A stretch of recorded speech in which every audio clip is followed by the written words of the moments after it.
What's going on, people? Garbage day before we talk about the Mets. It's garbage day today.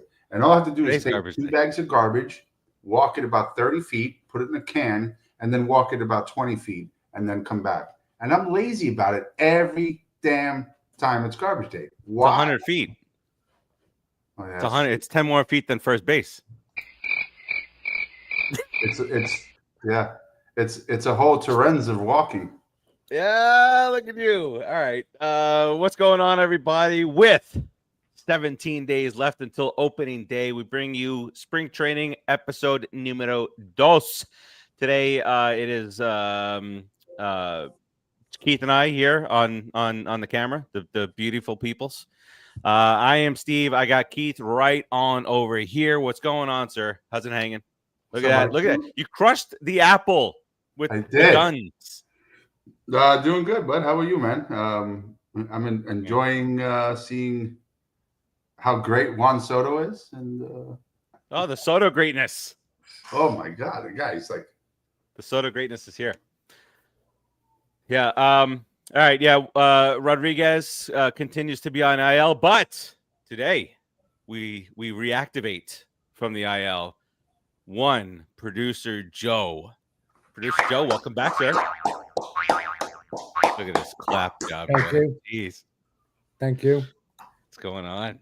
Producer Joe, excited as you can hear in his voice. Very upcoming season. Excited. I'm falling asleep in lieu of Rodriguez. Bruh. Very good. All right. And the PIITB show just went up 42% because Joe. Because of the boings. The boings of producer the Joe. Boings, yeah. Bullshit. All right. Well, you know what else is bullshit? Some news that we got yesterday out of Mets camp. We're going to get into that. Of course, injury news. It feels like every episode as we go through here, and a new injury. This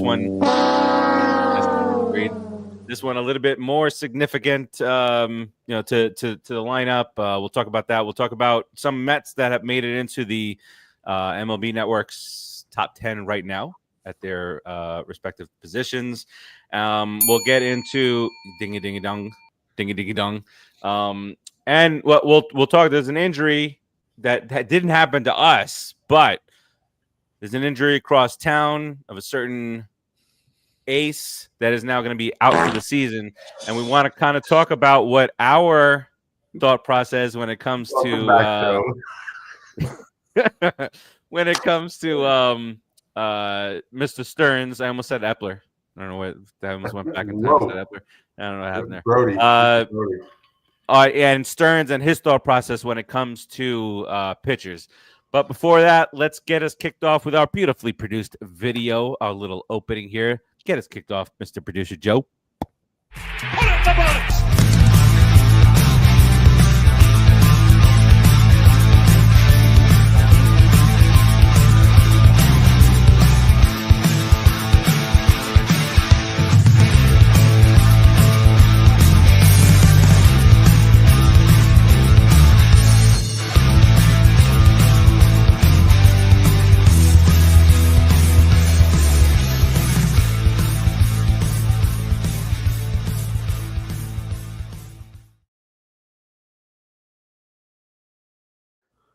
All right, so welcoming everybody back in, and of course, we'll get started with the bigger news of Mets camp. We have a little video of Mr. Stearns and then Mr. Mendy talking about the loss that is Francisco Alvarez for the next 6 to 8 weeks. Let's cue that bad boy up. Give you guys an injury update.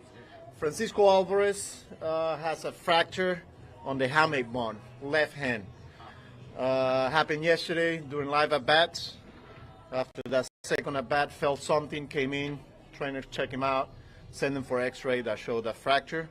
He's going to have surgery tomorrow. He's out for 6 to 8 weeks.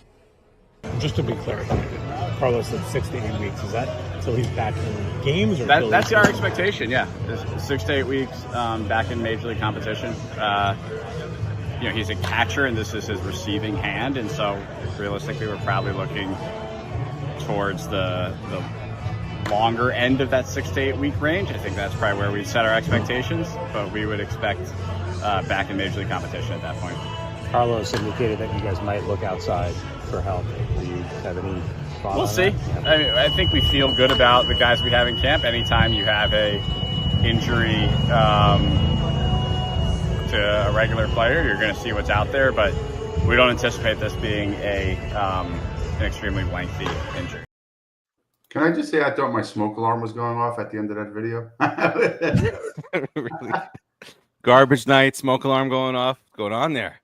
All right, so you heard the comments from the manager and the GM. The Mets following Francisco Alvarez's injury to his left hand. So it's between 6 and 8 weeks. They specify there they expect him to be back contributing to the Major League club in 8 weeks.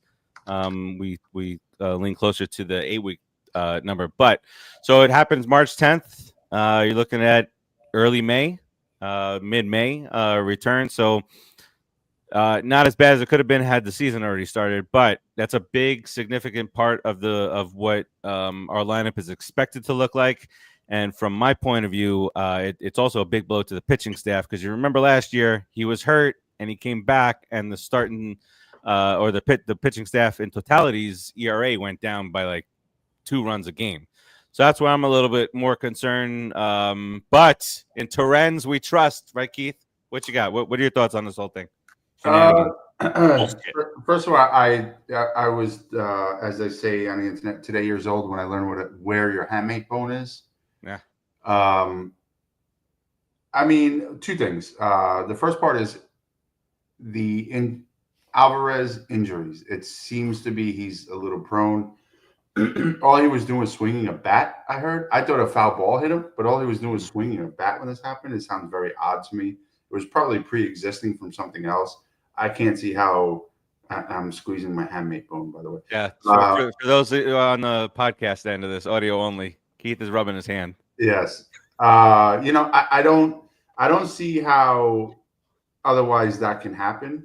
I just hope we're not in another little situation with like the Braves catcher, where he's just always hurt. Keith, I don't allow you to go to negative town here. No, I don't think so. I truly don't think so. But Sean Lilly said you could do worse than having Torrens cover those 8 weeks, right? And I'm going to get to that. But right, I think that he's going to be okay. I mean, I was really expecting big things from him. The way he does handle the staff, and the way he, what I was expecting from him offensively, I was thinking it was going to be something special. But, Torrens comes in, and here's the deal. The guy can throw runners out like there's no tomorrow. So Alvarez's hole is his strength. And I think that the pitching staff was also partially at fault for that bad start. They just came out cold. It was a new team, but there's a lot more familiarity going on right now in the ball club, especially with Torrens. He knows some of these pitchers now. Yeah. And I think he's going to be a viable fit until we get Alvarez back. And he hit a bomb today in spring training.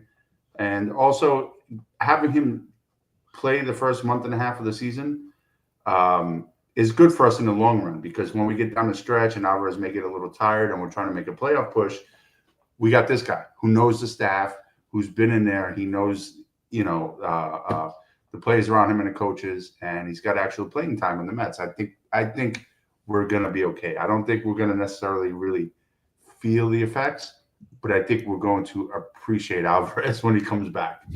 And remember, Torrens came out hot last year, right? Yeah. He went down. Actually, a couple of years ago, with the Yankees, he hit 15 or 16 home runs and 360 at bats. So, So somewhere in between. I mean, really, for me, it's about holding down the catcher position. Getting these pitchers going, the defense behind the plate, and whatever you can give me offensively, I'm going to take it offensively, because the lineup is that deep. That's how we roll right now. Yeah. Timmy T joining in saying, "Holy shit, it's Keith." It's me, brother. Airwaves in a while. Love you. All right. So I heard the name. I heard a Tomas Nito little rumor out there, and I thought of Keith. He's an invite to Detroit Tigers camp, and he could stay there. I also saw onto a major league deal. McCann is a free agent. Producer Joe. I was about to say that. I also saw McCann's a free agent. I was like, who was Producer Joe might murder somebody. Who was the Mets catching project? Well, maybe he is a project now, but prospect that just kind of fell off the map. What was his name? For us, Travis Darno. Trying to look it up right now on Google, but there was a guy. What's that? Yeah, Sean Torrens was Torrens and Tyrone. They stepped up. They did when needed last year. Taylor came up with some big hits. Torrens. So that's what the next up mentality is. So you don't remember the name? Kevin Parada. Parada. Sean assisted at the time that you picked it up. So right. Cool. Thanks, Sean.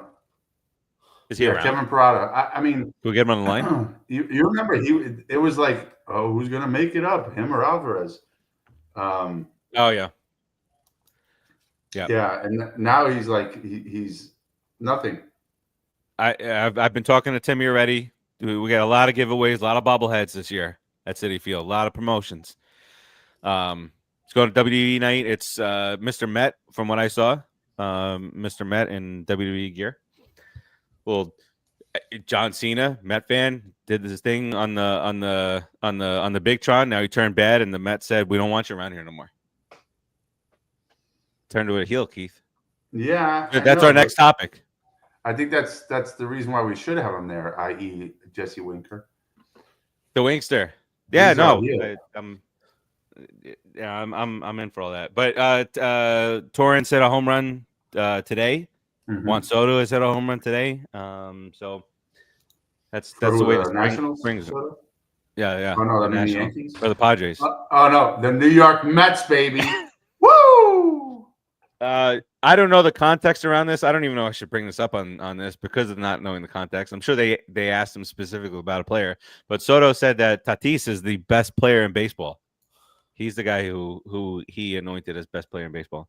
I appreciate that, because when you are the best, you should not call yourself the best. Agreed. Did you hear about, speaking of Tatis and PEDs, did you hear Mo Vaughn came forward and admitted that he took PEDs to lengthen his career? Remember that? Yeah, I believe it. And remember that bomb he hit Shea Stadium like 700 feet up the scoreboard on like a Sunday night? Hit the old you hit the sign up, "We'll paint your house for free" thing. Yeah. I don't even know if that was there at that point. It might have been before that, but I'm old. No. You know. All right. So outside of that, what we always kind of hope for in spring training is kind of like stay as whole as you possibly can. Don't expect that the Mets are going to go out and go get a rental catcher for the first few weeks of the season. It's going to be, it's not necessary. I am curious to see who our backup's going to be. Who's our AAA catcher right Tomas now? Nito. No, Nito's in Detroit. Yeah, we're signed. We're gonna give him a guaranteed contract. No, McCann. It's either McCann or Nito. Backup. What do you want from me? Yeah. And then we're gonna sign Bauer. And then producer Joe's going to be incredibly thrilled with everything that the Mets have done. I wouldn't mind signing Bauer, but the thing is, you don't say that. You're going to get kicked out of here. I think, well, producer Joe is, first of all, he's the best producer in the world. And if he kicks me, but I think that Bauer, on a fly, the guy's not looking for a huge contract. He just wants an in. Throw him 10 barfs. Million. I bet you he'll come right in. We'll see what happens. Maybe this is the year that baseball brings him back. We'll see who is smart or dumb enough to bring him in. But. Yeah, with Alex Cohen kind of running the ethics and the family part of things, and Steve Cohen and Stearns liking, the whole continuity between the players. He's most likely not becoming a Met. But, I mean, I wouldn't mind seeing him go out there every fifth or sixth day. I mean, the guy can still pitch. Bloop, bloop. I like that. All right. Well, we'll see what happens with that. But wanted to get into every single year, MLB Network goes through their top 10 players at each position. And I wanted to kind of go through that, see where any Mets have landed. I didn't really pay too close attention to this year, but we're not in all the categories.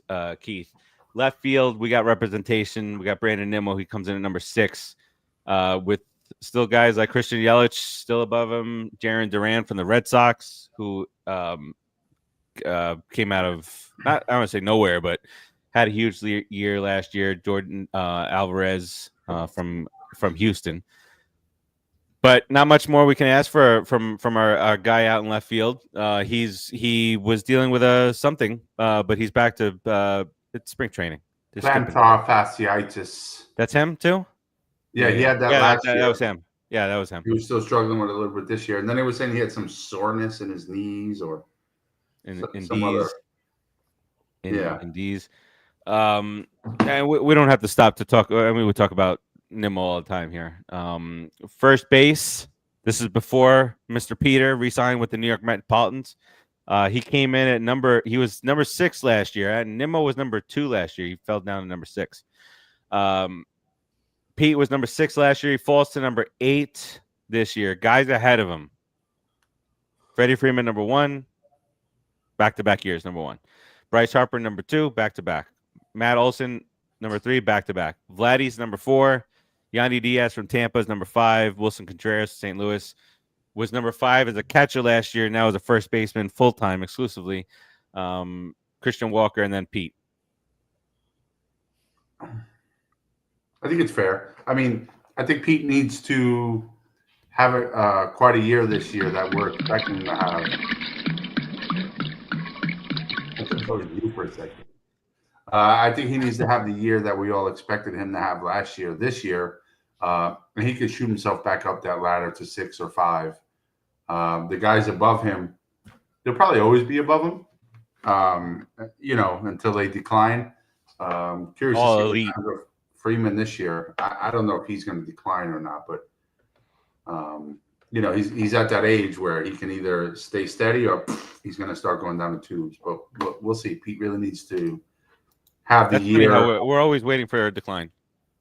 That's what we spend our sports time waiting for a decline. When we want to sign and nothing wrong with what you said, but when you want to sign a long-term contract, then we'll be like, all right, well, what's the last 4 years of the contract going to look like? We're always looking for when the decline. Yeah, and then that's when you start really looking at a contract like Soto. But the thing with Soto is, we got him till he's 41, but he's going to have 45 home runs when he's 41. And I haven't seen him this closely because he hasn't been a Met, but to me, he's improved already over last year. And truthfully, I think because of his age, he's going to spend the next 5, maybe even 6 years just getting better. Yeah. I'm so looking forward to it. And the hat that he's going to wear when he goes to the Hall. Yeah, the back end of his contract, he'll be a DH, a coach for the team, a leader kind of thing. He'll be Bobby Abreu. Yeah, pretty much. Yeah. Bobby Abreu. Tim Reins. Baba Abreu. Baba Abreu. Baba Abreu. Baba Abreu. I like it. Baba Booey. Baba Abreu. Baba Abreu. Keith, you all right? Bruh. No, I'm not, because usually I have something quick to respond to everything that just happened, and my brain went blank. You were like, yeah, I really not where'd okay. you go? What just happened? I always have something to add or say, and I had nothing to say at that point. It's pretty interesting. All right. Well, do a self-evaluation after this. Hey, producer Joe, keep that in your back pocket. Get that whatever. Baba Abreu. Baba Abreu. Bubba Oh shit! You're gonna think it the next time his name ever comes up. Yes. No, we're gonna think about that right now in 10 years when Bobby Abreu is at Citi Field and they're interviewing him about stuff, and this shit's gonna pop right up in our mind. Yep, Flew high.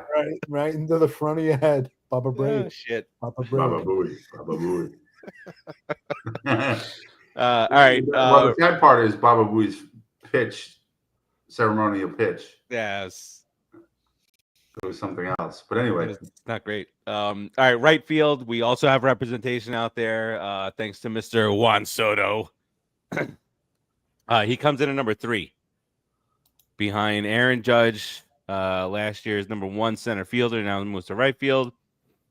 Probably the best bet because I saw him drop a ball. I don't know if it was an important game or not. Or a big time of the ball game. Not sure if that was that. But... Yeah. They didn't consider that with these ratings. Yeah, we're coming doing up big, coming up small when it matters most. at the plate and in the field. Yep. That's what she said. Well, You!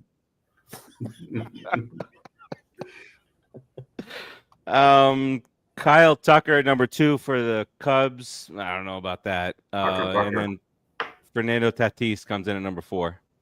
Acuna is number 7. That is probably not very accurate, but considering the injury, probably fair to drop him down. He was number 1 going into. Is he healthy this year? Is he playing? He's back. Yeah, he's getting everything rolling. Yeah, he's gonna be back in. The catcher is out. Whatever that douche's name is. He's out for a little bit. 2-3 months. Little D. 4 months. No, the guy that they got from Oakland, the other guy. Where did Darno go? Didn't Darno go somewhere else? Who cares?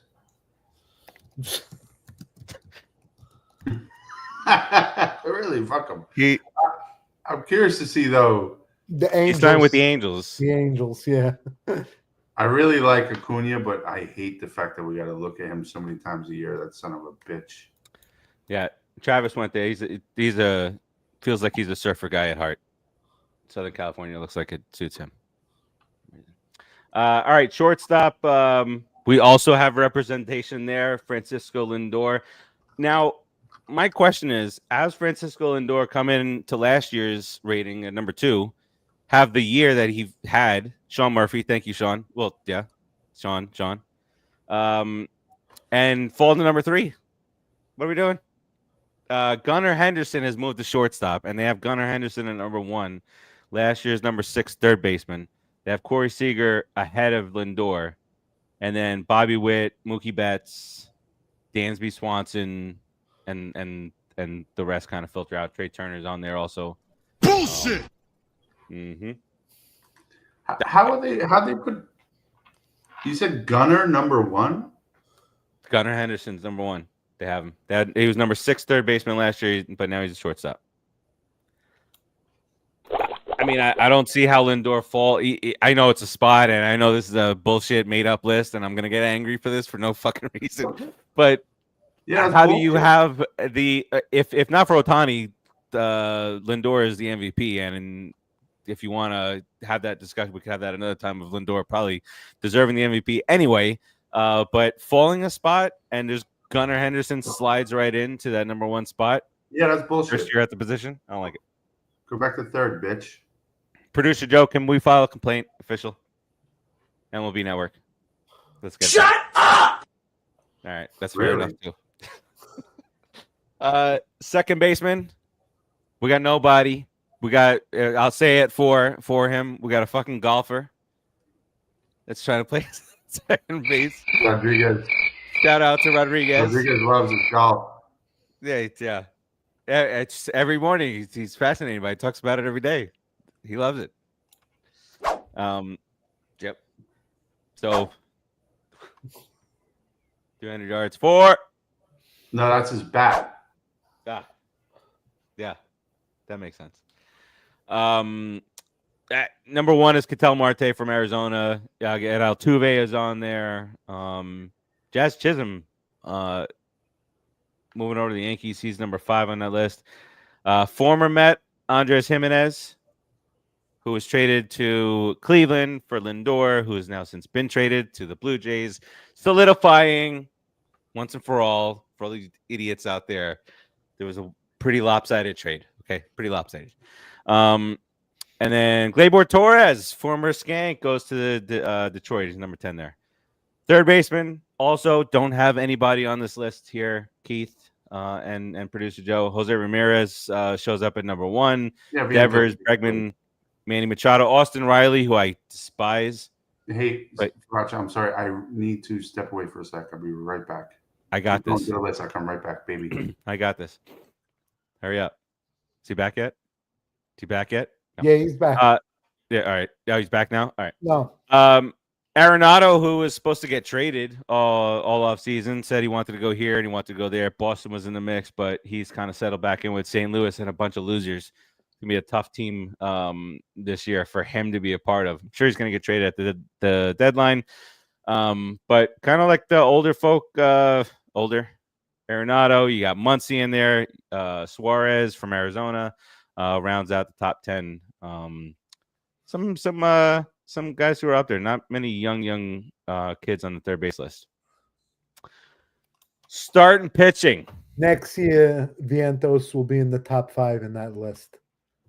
I think so. And but what do you maybe Beatty will be on that list too? No? You know what? Nah. Beatty There's not a big belief in Beatty. If Beatty beats out Vientos, it'll be because of injury or sophomore jinx on Vientos. Yeah. I'm with you. I'm with you on that. Starting pitching.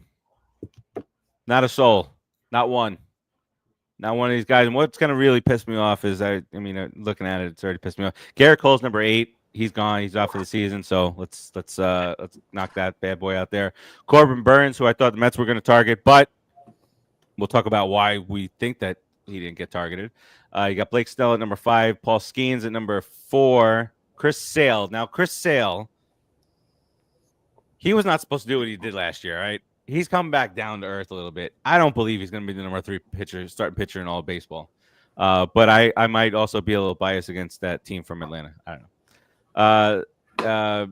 Tariq Skubal comes in for Detroit at number 2. That's a real. And number 1, the number 1 pitcher in all of baseball, Zach Wheeler. I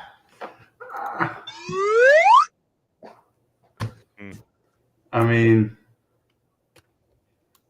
I got nothing to say. Let's leave it that way. Yeah, I really. Let's leave that there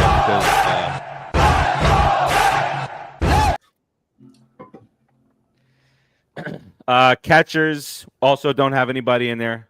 You got Contreras and Rushman and Will Smith, and Real Muto comes in at number 5. Sean Murphy, Braves, he's at number 9. Was number 3 last year. So, I mean, give Alvarez this year, and let's see where he is next year. That might be talking about him as a top 7 guy come next year, or better. Relief pitchers. Let's go into this really quick. I'm doing several takes here. And I am unable to find anybody in the Mets bullpen. Anybody in the Mets bullpen in the top 10.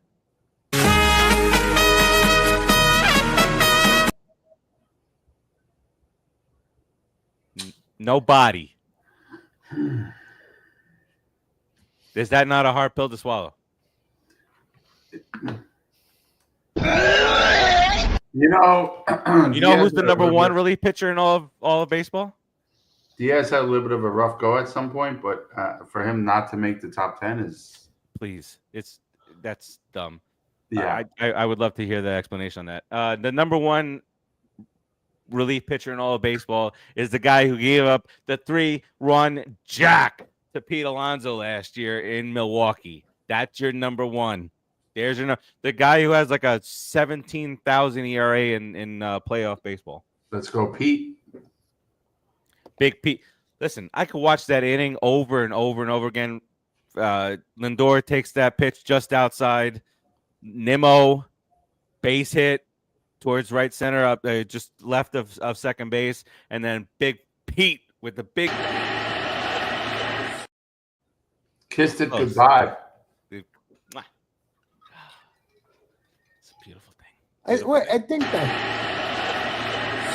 And he swings at the first pitch, launches it to right, back Castellanos, Pete Alonso, back at Citi Field, 1-0 New York. This time Winker cranks it. All right. Yeah, you want to see the rest? Come on, the rest. Can I just say I'm so glad we got Winker back? Oh, Winker. Winker's with us. Winker. He's a proud Met. Center fielders. I'm not even going to there's not a Met nowhere in sight here. We take our center fielders defensively right now. Although Siri does have 3. He's got 3 jacks, right? For the 3 home runs. Yeah, I was waiting for one of these stupid devices to go off. Center field, Julio Rodriguez comes in at number 1. You still got Mike Trout up there. He's still in the top 5. He was number 4 last year. Douche Harris from the Braves. He's at number 4. And yeah, just a bunch of fillers. Brandon Marsh, Douche with the long hair for the Douche team in Philadelphia.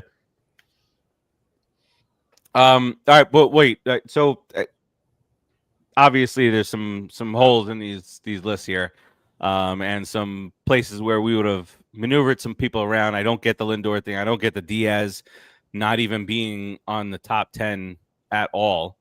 Don't get that. But that's why we play the games, and that's why last year in April and May, when all the WFAN people up there were calling for Pete to get traded and trade Lindor and trade everybody, that's why we play the baseball games. That's why we 2 games away from the World Series. But right, I digress. Let's reel it back in real quick. Across town, got some news over the last few days, but confirmed today that Garrett Cole is going to have Tommy John surgery. Going to be out for the entirety of the season. Looking, not that impacts us, but what does impact us is how our general manager looks at longer-term deals for starting pitchers, and why this is potentially a prime example of why our guy specifically, but a lot of GMs around the league are hesitant on giving these pitchers long-term deals. Keith, you agree with it, and you continue to agree with it now?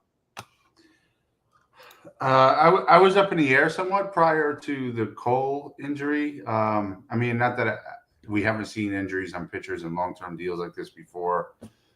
We've seen it a lot, as we've seen it on our team. But this does help David Stern's case a little bit, and not wanting to commit to these pitchers for long-term deals. I mean, the Yankees, they're $36 million in for this guy, and he only pitched half a season last year, or maybe a little more, a little less. I don't remember. And he's out completely for this year. And I got news for you: when it's Tommy John surgery, he may be out for a little bit of the beginning of 2026 as well. For the control issues and stuff like that as an organization. And then they went ahead. I don't know the length of the deal, but they signed this big deal with Max Fried. 8 years, I think, with him. Yeah, I mean, it's crazy. It seems like the only teams that are doing that right now, these long-term deals, are the Yankees and the Dodgers. Dodgers seem to be doing everything on a basis where they're going to pay them over the next 45 years. Yeah. But, they're deferring a lot of money to the Dodgers, which also would freak me out as a fan, because how much is that going to hurt our chances to win in the future too? David Stern's plan is to win now and in the future, and build our farm system. So to do that, it's going to take a little bit of, as a fan, patience. But we see that his commitment to winning now is real. We were 2 games away from the playoffs last year. And honestly, as great as the Dodgers were, World Series, yes. As great as the Dodgers were, we could have eked out a couple more wins from them. There was I think it was the Singer game, right? He blew it. I think the games we lost, they beat up our could have pitching. done better. We don't know if we would have won, but we could have done better. Yeah. My point is, we got to the point where we were almost in the World Series, and truthfully, I think if we did go to the World Series, the Yankees were going down. Yeah. We may not have swept them, but I don't think they would have beat us for sure. I think we were the better team, 100%. The Dodgers were making fun of them. The Dodgers were joking about like how crappy they are. Do they even belong there? They were joking about the defense. They were like that's like the ultimate, like the post parade interviews, and then you find out your opponent was laughing at you. Yeah, that's terrible. I'm a joke. It's confirmed. Yeah, like they had. I don't remember who it was, but they ranked them, and they had like the Yankees past like the Phillies and teams that got knocked out earlier on. Oh yeah, I think the Mets were a way better team than the Yankees last year. And this philosophy that Stearns has, where he's not going to sign these pitchers long term, so far it's worked. And the reason why I say I'm not 100% because he's also looking for diamonds in the rough. Can't always win on that game. Right. And I don't want to do this diamond in the rough thing, and then in 2 years. But that was our plan A back in the day. At least this is. It was. Right now, our lineup top three is Lindor, Soto, and Alonso, with the rising star Vientos probably batting fourth. I mean, wow, it's totally different than what we've ever done. And I do like our rotation this year. I am not gonna lie. I do wish Manaea wasn't hurt. But I think we're going to get past that because I think he'll be back relatively soon. I think Clay Holmes is doing an amazing job. I don't know how. That's where I was going to go next. Yeah, I don't know how many innings he's going to be able to pitch, but he's doing he's shutting things down, like literally shutting it down. Senga's back, and as long as he's healthy, we're going to be good. Senga got put into that situation last year where he probably overdid it on his end, saying, "I'm ready to go. We shouldn't have put him in that game, Raj. Come on." No, agreed. And it was just up and down, and because he pitched well. Obviously, it was just the half of a game when he hurt his calf. But at that point, when he came back, he seemed like he was pitching well. But then the calf really kind of touched us up a little bit. But his face after the home run makes him a Met forever. Makes up for everything. Yeah, that's it. But yeah, and long story short, I think that we're in good shape, and I'm starting to believe in a philosophy, but I really need to see what happens over the next couple of years as we keep transitioning pitchers in and out of the organization. I want to see in a few years, guys like Paul Skeens, who is like poor Pirates, like they're already saying future Met, Yankee, Red Sox, or Dodger. And he's like in his second year or whatever. But kids like that who are a free agent when he's going to turn 25, unless he resigns long term with the Pirates, which is just kind of not the thing that happens. Not realistic. So in a few years it'll be interesting to see if you break something like that for generational talent like a Paul like a Skeens. We'll see. But I did want to touch upon a couple of players and what they're doing so far. Got to trade Lindor. He's batting 167. The bum. Now I see why he fell to one spot. I see. Yeah, I mean DFA. I'm awful. DFA. Yeah. Mr. Beatty's at 375. He needs that kind of spring. He needs to continue this for the entirety of the spring. When you step away, talk about what's going to happen because between him and Acuna. I mean, who do you want? Well, right, exactly. I want whoever steps up. That's what. But we were talking about when you stepped away, and we were talking about how a lot of people are already kind of like giving up on Beatty already. I don't. It might be a little too soon, but no, he's got a lot of potential. But I think Acuna has more tools. Oh, for sure. And Beatty also, he let Vientos just straight up wrestle that third base job right from him. He more like laid down and let him have it. He his opportunity last year, he took no advantage of it. It's like what Kevin Nash laid down for Hulk Hogan. Hogan won the title. I don't want to talk about All right. Yeah. All right. It upsets me. The Clay Holmes thing, he's off to a nice start. The pitching staff, bullpen kind of rounding into shape here, and over these next couple weeks, bigger decisions start getting made. So guys like Beatty, and guys who are going to be on the fringes of bullpen jobs, they need to keep this kind of stuff up. Beatty's OPS is 1152 right now. Like that's keep that up because he want a job. Well, he's doing a lot of Dom Smith, AAA, and spring training superstar stuff. We at least let him keep the value so we can obtain. Then trade him before the season starts. Whoa! Get a pitcher. We do need. Yeah, I do need a pitcher. All right. So Jesse Winker batting 333. Keith. That's our boy. Some Winker. He does. All right. Well, look, we covered what was going on in Metsville. We covered a little bit over what's going on in the other borough and what that type of contract means to us.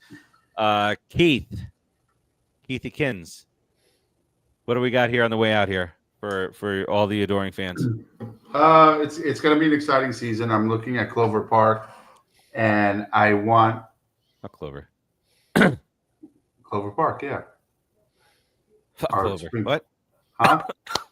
Sorry. Oh, sorry. Yeah, we're looking at the Mets Spring Training Park. Sorry, Farace. And it's packed. Fans are electric. And I want to see the same thing in City this year. I think electric. I know Cohen made some comments that people didn't like, but he's right. I mean, get to the park. When the Mets are this good, get to the damn park. It's electric. It's so much fun to watch. Support our boys out there. They feed off that energy. And it's, again, third time I'm saying it, it's a lot of fun to watch. I went to this spring training game in the Nationals/Astros ballpark this Friday with the family. And the Mets were just so much fun. Was that Jupiter? West Palm? Yeah, West Palm. It was all Mets fans. It was national fans, a couple here and there, but it was basically all Mets. There was a couple. I was just like sliding that in. Hanging out with my whole family, had an amazing time. I went to that park a couple of years ago with Joey. It was a beautiful, beautiful park. I really like it. Actually, I wish our park was more like that. The parking lot was all dirt, not even grass, dirt. So it was a little bit of an odd trek coming in. Is it still the same now? Yeah. Yeah. I got there like super early, so I was like right up front by the gate, so it was really not a big deal. But yeah, I guess when you walk through the whole parking lot, you feel like Pigpen because you got a crowd. Well, Mets Park kind of the same way too. No, there's grass. There's grass at Clover Park, man. Yeah, there's some grass. Yeah. No, not some grass. I tailgate there every year. There's grass. And where we used to park, where we used to have the company name there. I parked there regardless. I didn't even ask that. They were like, "What are you doing here?" I was like, I work for the company. That's where I'm parking." Wow, you feel special? No, I did that a couple times too. But here's the thing, Clover Park is bigger. There's a lot more going on there. What's really a game changer for me is the increased level of nighttime spring training games. Oh, yeah. Because going into Clover Park and watching a day game, the sun beats the shit out of you, like really bad. It sucks. So these night games, the game we went to on Friday night with the family was a night game, and it was so much fun. My grandson is a huge Met fan. He just started soft pitch. He's doing great, and he loves the Mets, and he sits next to me the whole entire game. He's asking me a million questions, and I couldn't love it more. But my point is, get out there, go take your family to the game. I know it's expensive, but you can budget and figure it out. Hold off on the power bill for a month. Yeah, just tell Con Ed, I'm not paying you shit, and don't worry about it. Yeah. They're very understandable. They really, really are. All right. Producer Joe, what you got here on the way out, sir? You know, the injuries suck, but you know, I'm still excited. I guess because of our finish last year, a little more excited than I was last spring. Remember, we were all very, you know, muted in our expectations. So I guess the expectations are a little higher this year. Our lineup looks like murderer's row. Our pitching needs some help bridging the gap till we get our guys back. But it's you know, I'm going to a game Friday. Actually, my first night game, and I've been going every single year to spring. But this year, the first game will go into a night game, so that'll be interesting. Keith says it's cool, and he's right. The sun beats the shit out of you. Oh yeah, those day games, man. Especially, you know, we go, you know, 2-3 hours early and tailgate, so we're in the sun that whole time. It's just you're dehydrated and drained and pretty drunk by the time you leave. I hope you have a great time, Joe. Thanks, man. Sounds like you had a good time. I got to do it with an amazing time. I got to do it with family. I mean, I do it with a bunch of guys. We do a tradition every year, but you know, my kids were never interested in going or at all. I got to convince them just to go. I just forced my kids to buy them tickets and tell them I bought you a ticket. You're going to be there. Get your ass in the car. They love it though. No, I mean, and then almost everybody came back to my house and spent the night here. We came back. We had some more beers. Nice. Yeah, nice. you know, it was an amazing day. It was great. You live amazing. We go to 20 concerts a year. It's like we could, you know, it's not like we're strangers to going out to an outdoor venue. So it's awesome though. Yeah, it's, you know, I just got to tell them just go. Let's just go. Give me one. And one other quick note. For his birthday, my daughter bought my son tickets to go see Banana Ball. Have you watched Banana Ball? No. Yes, and I so goddamn entertaining. Do I need to YouTube this? It's truly baseball for people who don't care about. Oh, I know Banana Ball. Yes, my wife actually was like, "We got to get tickets." Yeah, it just came here, and I forgot about it. The next time they're down here, I definitely am going. Yeah, it is so much fun to watch. They're like the Harlem Globetrotters of baseball. Exactly. That's amazing. But they get the umpire gets into it and everything. The umpires are just as into it, and it's fantastic. It is. They get the crowd into it. You know, I love baseball, man. It's so much fun. It really is. I gotta go to a game. That's all. Banana Ball. Look it up. Check it out. Banana Ball.